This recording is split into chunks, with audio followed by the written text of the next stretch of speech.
Hello, my name is Luke Stokes, and inspired by Patrick, I'm going to read the Universal Declaration of the Individual for this July 4th, 2020. But before I do, I want to read some of my own thoughts after reading his document that he put together with the help of many others and watching his video. And these are some thoughts that came to me as kind of my interpretation of the importance of the individual and our role as a social species. So our expectations create our reality. I do not expect to be ruled. I do expect to be free. I do not expect utopia. I expect conflict.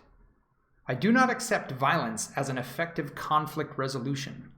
I expect the evolution of consciousness to resolve conflict through growth, understanding, and maturity. I do not expect perfection. I expect empathy, compassion, and love for the hurting world. As an individual, I will not condone individualism that is blind to the suffering of others. I expect our social species to work together towards shared goals when we can find them, and peaceful cooperation and respect when we cannot. I do not support or participate in collectivism or any form of suppression of the individual consciousness. I expect the emergent property of collective will to be undistorted as a pure representation of individual voluntary intention.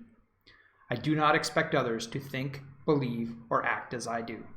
I expect views in opposition to my own to clash with great emotion, and through perseverance with that emotion, obtain deeper understanding of myself and others.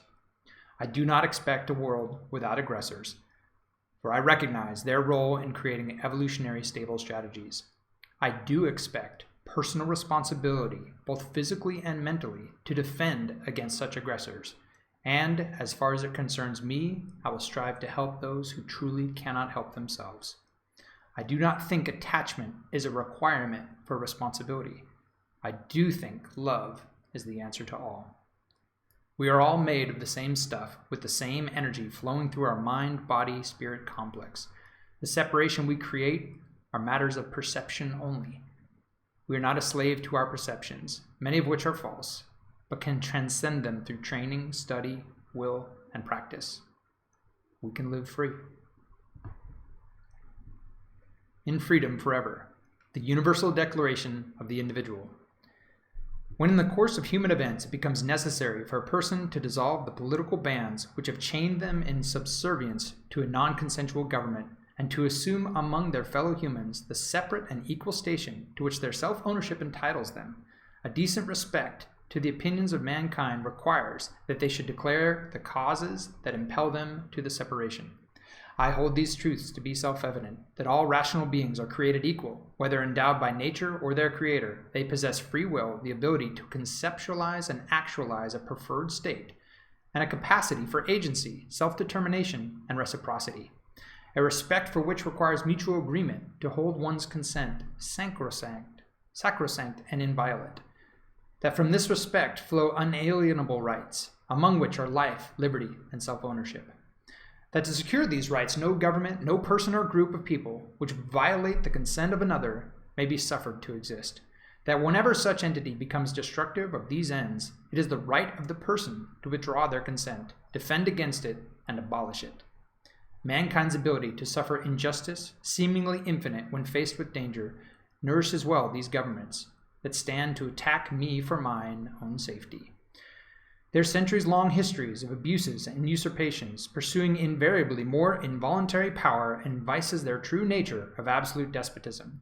It is my right to throw off such a government, to choose to suffer their evils no longer, and to provide new guards for my future security. Such has been the patient sufferance of myself, and such is now the necessity which constrains me to abolish their former systems of involuntary government.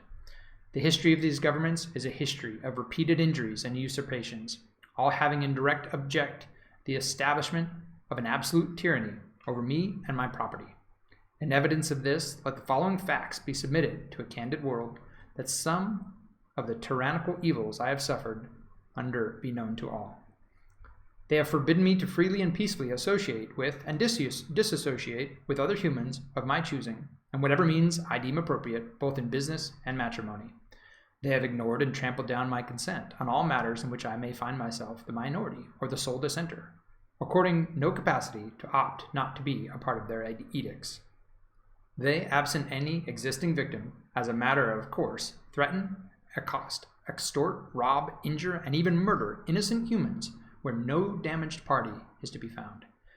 They, in the name of protecting children, do frequently intrude on their childhoods and even kidnap them from their parents and homes without severe cause, giving them to strangers and leaving little recourse to their rightful caretakers. They have twisted the good nature of the very people capable of helping others by conducting a mass extortion upon the productive and claiming to do so in those victims' names. Their welfare uses the resources of some to buy political power from others while actually helping very few, all in violation of individual consent. They, on pain of loss of livelihood, force voluntary association between myself and those that would employ me, those that would be employed by me, and those that would form unions or choose to remain free agents. This intolerable force they make a matter of course for employment relationships. They, being unsatisfied in their tyranny here where I live, march around the globe grinding up human life as if it were valueless. Their militaries creating new enemies that hate me instead of them, and then, in the ultimate insult, claim that all they do is for my safety and freedom. They, having the hubris to place upon me rules regarding certain peaceful actions and property, make sins out of them, punishing, robbing, caging, and even murdering any who dare defy their improper fiat. Their every prohibition without a victim, every ban without damaged property, all infringements upon the right of one to own oneself. They, through the extortion that they name taxation, have so thoroughly, forcefully interfered in every single peaceful interaction and transaction taken through the course of time that proper restitution has become utterly incalculable. The damages and the criminal violations of sovereignty nearly infinite. My mere existence indebts me to no one. They, unable to be other than despotic, falsely claim rightful control over my ability to peacefully travel the world. They will attack me for attempting to do so without their permission or for using means outside their approved channels. They forcefully prevent me from obtaining security, safety, and protection outside their monopoly of abusive and dangerous law enforcers. They establish rules by fiat that control my trade associations with those outside arbitrary lines on a map and euphemize and reframe their thefts as tariffs. They have captured and do wrongfully control things so intimate in their nature so as to boggle the mind. The education of our very own children isn't even free from or safe from their violent intrusions and forced oversight. They, having no self-restraint or decency, have a list of substances for which, if I peacefully place inside or around my person, they will attack, rob, cage, or murder me. To add insult to vicious injury, the law enforcers then mete out these inhumane punishments are touted as heroes. Touting self-proclaimed higher purposes, they routinely, in their open and without remorse, do capture and steal property of peaceful peoples in the name of community through euphemisms for evil they call eminent domain and asset forfeiture. Through controls upon the very earth itself, they've managed little other than plundering of the seas, the ravaging of the coast, the destruction of the forests, and while proclaiming their unending intentions to the opposite, the continued defiling of the very air we breathe. While failing to achieve their stated goals, they have retarded the progress that free commerce and innovation offer peaceful individuals. They, so detailed in their control over my life, rob and attack me for using my own resources to create structures of my own property without submitting to their approval, to their snake's nest of rules for how it should be done, and paying those that they force to license themselves to inspect my work upon once it is done. They listen to my private conversations. They spy on my private communications. They hijack devices I own without limit or recourse. My expectation of privacy is completely disregarded. They capture entire professions such that I cannot obtain vital services of doctors, lawyers, professors, electricians, plumbers, optometrists, even that as simple as a barber that does not bow before licensing, review, and controlling boards of the government, interfering constantly in what should be unfettered and unbiased opinions and labor I wish to pay for. Finally, even their system for resolving disputes about their lives and their accusations of crimes is an utter failure by any measure. Justice is far too expensive, and even when properly funded, still rarely found. They use threats of extreme punishment to bargain for fast capitulations, admitting even false guilt. Worse still, while preventing me from choosing another system of justice, their grants de facto immunity to their own agents, law enforcers, politicians, and other friends of the court. And even when they stand accused of the most heinous crimes against humanity, murder and rape are no exception. In every stage of these oppressions, I have petitioned for redress in the most humble terms. My repeated petitions have been answered only by repeated injury.